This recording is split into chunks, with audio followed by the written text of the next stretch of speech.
Welcome to Pennsylvania in Focus. I'm Kristen Smith, Pennsylvania editor for the Center Square. Joining me today is the Center Square's Pennsylvania reporter, Anthony Hennon. It's time to talk about one of our favorite subjects here at the Center Square, which is how much spending money do taxpayers give to lawmakers? Aside from their generous six-figure salaries that go up every year based on inflation, many of the officials in our 253-member General Assembly get some pocket change every time they show up in Harrisburg. Right, Anthony?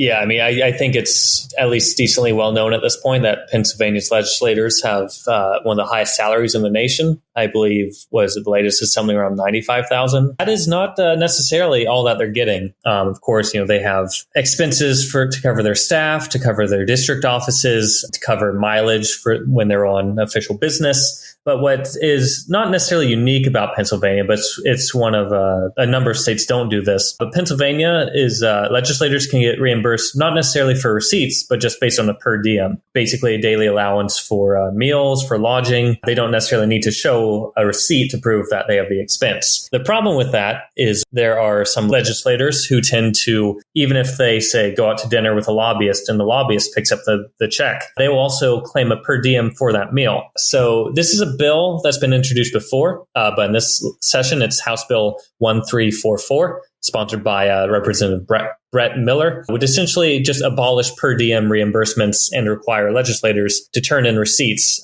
if they want to get paid for official business. And this is something that doesn't apply to state employees who do have to submit receipts for everything they spend if they want state reimbursement. So the rules don't apply equally to everybody who is paid by public money. So what you're saying is that they can double dip this money and essentially spend it on whatever they want. And we have no way of really knowing. Yeah, I mean, this has been a long running issue with being able to check on transparency and how legislators are spending public money. A couple years ago, an investigation from Spotlight PA and the caucus essentially looked over some receipts from 2017 to 2020. The legislators spent about $200 million for food, housing, transportation, and office rent. And of that, $20 million went directly into lawmakers' pockets for reimbursements like this. This also kind of stands out locally or I suppose regionally. Delaware, Ohio, and New Jersey don't give lawmakers a per diem at all. Pennsylvania's daily rate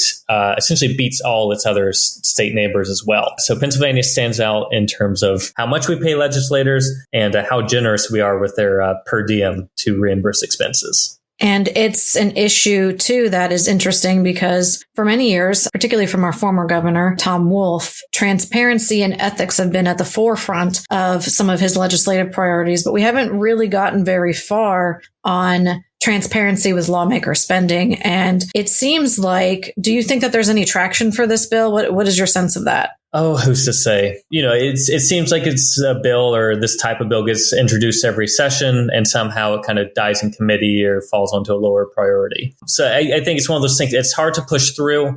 You can look at most state reps or senators will have on their website some sort of accounting system for their expense reports or what they're showing, which, some of them will just put very vaguely what category the spending is. Others say explicitly that they won't take a per diem and they turn in receipts. So it really varies, but it's essentially all up to the whims of the legislator to be as transparent as they would like. So whether Pennsylvania changes and mirrors some other states, it's who's to say? It would be nice, speaking on a personal level for journalists, of us to comb through and kind of pull these things out. But yeah, it's definitely behind the pack, you could say, for Pennsylvania. Listeners can keep up with this story and more at thecentersquare.com. For Anthony Hennon, this is Kristen Smith. Please subscribe and thanks for listening.